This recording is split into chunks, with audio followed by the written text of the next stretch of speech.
भारत में सरकार same sex marriage के खिलाफ है, लेकिन सुप्रीम कोर्ट में 5 जजेस की बेंच ने इसे मान्यता देने की याचिका पर सुनवाई कर रही है।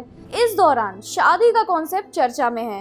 आपके मन में भी सवाल उठते होंगे कि शादी क्या है, इसकी शुरुआत कैसे हुई, आमतौर पर स्त्री और पुरुष के बीच ही शादी क्यों होती है, आज के समाज में ज़्यादातर एक पुरुष एक स्त्री से ही शादी क्यों करता है, पुरुष पुरुष से और स्त्री स्त्री से शादी पर समाज में इतनी बहस क्यों छिड़ी हुई है। इंसानों ने शादी कब करना शुरू किया, इसका कोई सटीक जानकारी नहीं है।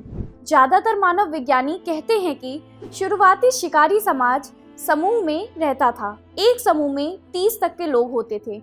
इन समूहों के लीडर कुछ पुरुष होते थे जो कि समूह की कई महिलाओं के साथ संबंध बनाते थे और उन्हें आपस में शेयर करते थे। कृषि सभ्यता के विकास के साथ जोड़े बनने शुरू हुए और शादी की शुरुआत हुई। शादी को लेकर कुछ अलग थ्योरीज भी हैं। अमेरिकी मानव विज्ञानी हेनरी मॉर्गन के मुताबिक शुरुआती समाज में जोड़े का कोई बंधन नहीं था। स्त्री पुरुष कई लोगों से संबंध बनाते थे। इसके बाद सामूहिक विवाह की शुरुआत हुई और फिर जोड़े यानी एक पति पत्नी का चलन आया। ब्रिटिश समाज शास्त्री एडवर्ड वेस्टरमार्क के मुताबिक जब दो लोग एक दूसरे की तरफ आकर्षित हुए और उन्होंने संबंध बनाए तो उनके बच्चे स्वस्थ पैदा होने की संभावनाएं ज्यादा थी। यहीं से शादी इवॉल्व हुई। फ्रेंच मानव विज्ञानी क्लाउड लिवाई के मुताबिक दो अलग अलग ग्रुप के बीच सोशल और इकोनॉमिकल गठबंधन के तौर पर शादी इवॉल्व हुई, जिसमें महिलाएं एक्सचेंज होती थीं। शादी के शुरुआती सबूत। एक महिला की एक पुरुष से शादी का पहला सबूत 2350 ईसा पूर्व मेसोपोटामिया में मिलता है। अगले सैकड़ों वर्षों में इब्रानियों, यूनानियों और रोमन ने शादी को एक व्यापक संस्था के रूप में विकसित किया। इसी दौरान शादी और तलाक के नियम तय हुए। पुराने यूनान में शादी समारोह में पिता अपनी बेटी को इन शब्दों के साथ देता था कि मैं अपनी बेटी को वैध संतान पैदा करने के लिए वचन देता हूँ। पुराने इब्रियों में पुरुष को कई पत्नियां रखने की छूट होती थी। यूनान और रोम में पुरुष वेश्याओं से यौन संबंध बना सकते थे, लेकिन पत्नियों को घर में रहकर गृहस्थी और बच्चे संभालने की जिम्मेदारी थी। अगर पत्नियां बच्चे पैदा नहीं कर पाती थी तो पुरुष उन्हें लौटाकर दूसरी स्त्री से शादी कर सकता था। यानी उस दौर में शादी का प्रमुख मकसद था पुरुषों को ये गारंटी देना कि उनकी पत्नी के बच्चे वास्तव में उनकी ही बायोलॉजिकल संतान है। भारत में शादी के शुरुआती सबूत कब मिले? भारत में शादी के शुरुआती सबूत वेदों में मिलते हैं। माना जाता है कि वेद करीब 1500 ईसा पूर्व के हैं। वैदिक काल में विवाह एक जरूरी धार्मिक संस्कार था। पति पत्नी मिलकर यज्ञ करते थे। पुत्र पैदा करना, शादी करना एक जरूरी उद्देश्य था। करीब 200 वर्षों से चली आ रही हिंदू कानूनी संहिता मनुस्मृति में 8 तरह के विवाहों का जिक्र है। ब्रह्म विवाह, देव विवाह, आर्य विवाह, प्रजापति विवाह, असुर विवाह, गंधर्व विवाह, राक्षस विवाह, पिशाच विवाह। राखी गढ़ी के पास हड़प्पा सभ्यता की खुदाई में रिसर्चर्स को एक कब्र मिली थी जिसमें पुरुष और स्त्री दोनों को पूरे रिचुअल्स के साथ एक जगह दफनाया गया था। रिसर्चर्स का मानना था कि जो यह जोड़ा है जिसे सामाजिक मान्यता मिली थी, यानी करीब 4700 वर्ष पूर्व भारत की हड़प्पा सभ्यता में शादी जैसे कॉन्सेप्ट प्रचलित था। इसलिए इस दावे पर अभी और पुख्ता सबूत की जरूरत है। शादियों में धर्म की एंट्री कब हुई? मानव विज्ञानी मानते हैं कि स्त्री और पुरुष बायोलॉजिकल वजह से एक दूसरे से आकर्षित हुए और संबंध बनाया और बच्चे पैदा किए। शिरली हिल की series families a social class prospective के मुताबिक इंसान समूहों में रहने लगे और एक परिवार बना। कृषि सभ्यता विकसित होने के बाद परिवार और जोड़ों को सामाजिक मान्यता मिलना शुरू हुई और यहीं से शादी की शुरुआत हुई। इसके बाद शादी में धर्म की एंट्री होती है। भारत में शादी के शुरुआती सबूत ही धार्मिक ग्रंथों से मिलते हैं, लेकिन पश्चिम देशों में शादी में धर्म का दखल बहुत बाद में हुआ।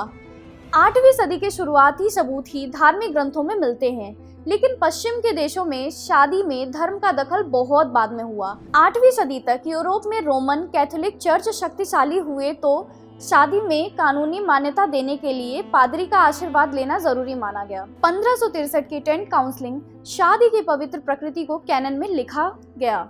राज्य और चर्च ने मिलकर शादी को रेगुलेट करना शुरू किया। समलैंगिक रिश्तों का इतिहास। समलैंगिकता की कहानी मेसोपोटामिया से लेकर यूनान, चीन, जापान, अन्य सभ्यताओं तक फैली हुई थी। A history of the wife में मार्निंग यालोम कहती हैं कि 2री और 3री सदी में रोम में समलैंगिक शादियां बेहद आम होती थीं।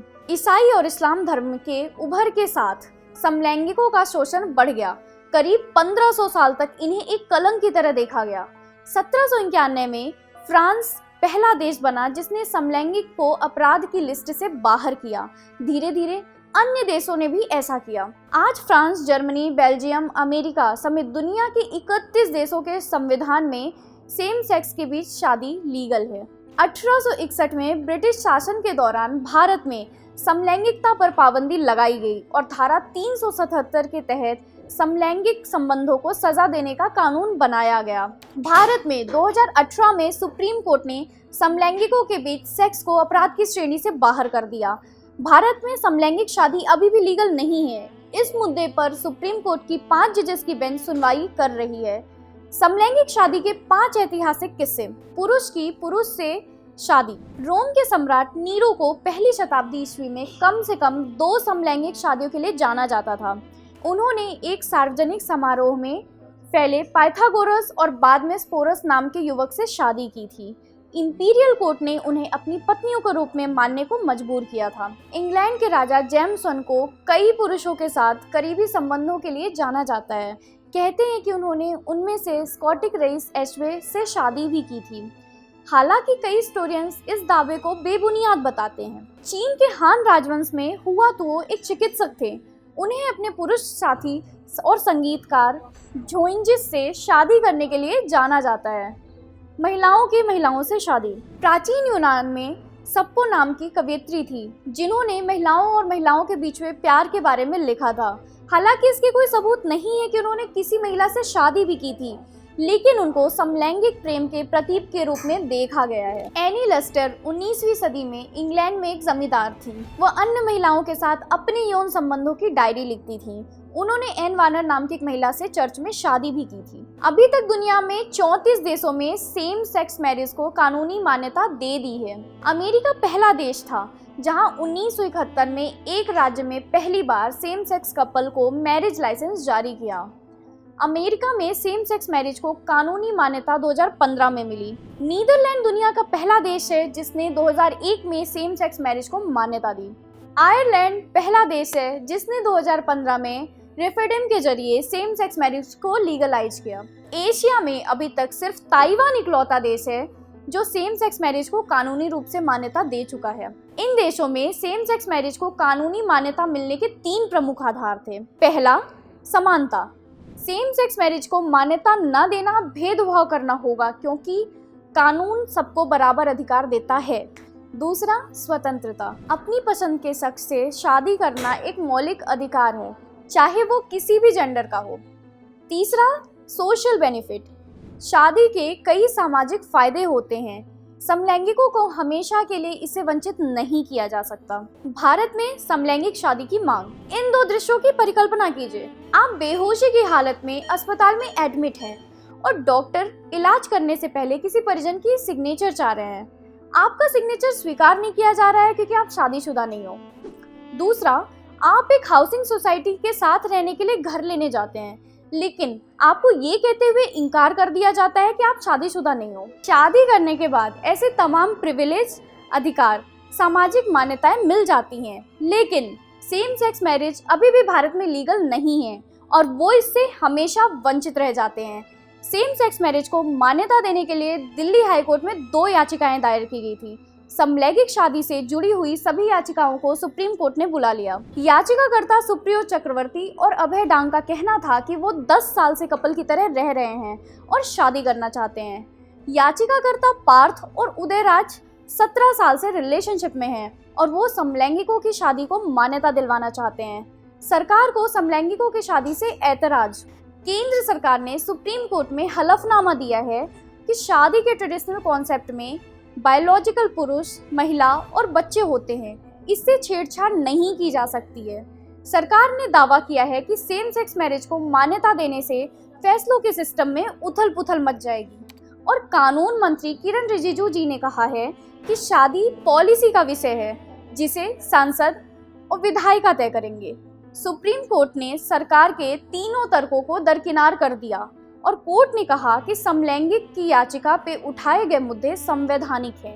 इसलिए 5 जजेस की संविधान पीठ इस मामले की सुनवाई करेगी और इस मामले की सुनवाई 18 अप्रैल से शुरू है। क्या आपको पता है सेम सेक्स कपल शादी नहीं कर सकते, इसलिए उनको कुछ राइट्स भी नहीं मिलते, जैसे कि पार्टनर्स अगर एक दूसरे को गिफ्ट दे रहे हैं तो उन्हें टैक्स नहीं देना होता। वहीं सेम सेक्स कपल को ये छूट नहीं मिलती और 50,000 से ज़्यादा का गिफ्ट देने पे उन्हें टैक्स देना होता है। इंडिया में सैरोगेसी से बच्चा पैदा करने के लिए मैरिड होना ज़रूरी है और सेम सेक्स कपल के लिए ये सुविधा उपलब्ध नहीं है। साथ ही समलैंगिक जोड़ों को पेंशन भी नहीं मिलती जो कपल्स को मिलती है। पार्टनर की डेथ होने पे सेम सेक्स कपल अनुकंपा नियुक्ति से नौकरी की डिमांड नहीं कर सकते। ये कपल पारिवारिक बीमा पॉलिसी से भी वंचित रह जाते हैं। इन्हें पार्टनर की मौत के बाद संपत्ति का अधिकार भी नहीं मिलता। सेम सेक्स कपल को मरे हुए साथी की बॉडी भी नहीं मिलती क्योंकि इन्हें परिवार नहीं माना जाता है। अब ये कम्युनिटी सेम सेक्स मैरिज के लिए कोर्ट में लड़ रही है। अगर आपको ये वीडियो पसंद आई तो लाइक करें, शेयर करें और देखते रहें हमारे साथ इंडिया लीगल।